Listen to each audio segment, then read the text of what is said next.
Hi everyone. In this video, I'm going to show you how to trace an image in Adobe Illustrator. Let's get started. First, open Adobe Illustrator and go to the File menu. From there, select Place and choose the image you want to trace.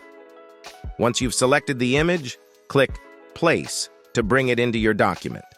Next, with the image selected, head over to the Window menu and choose Image Trace. This will bring up the Image Trace panel, where you can adjust the settings. If the settings are grayed out, deselect your image and select it again. Now, if you're working with a simple image, like a logo or illustration, you might want to start by selecting a preset from the top of the panel. For example, try 16 colors for a colorful image or black and white for a clean, monochrome look.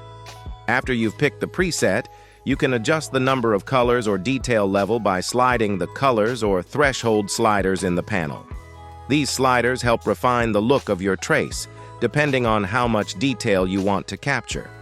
When you're happy with its look, uncheck the preview box and click Trace. Then click Expand at the top of the screen. This step converts your traced image into editable vector paths.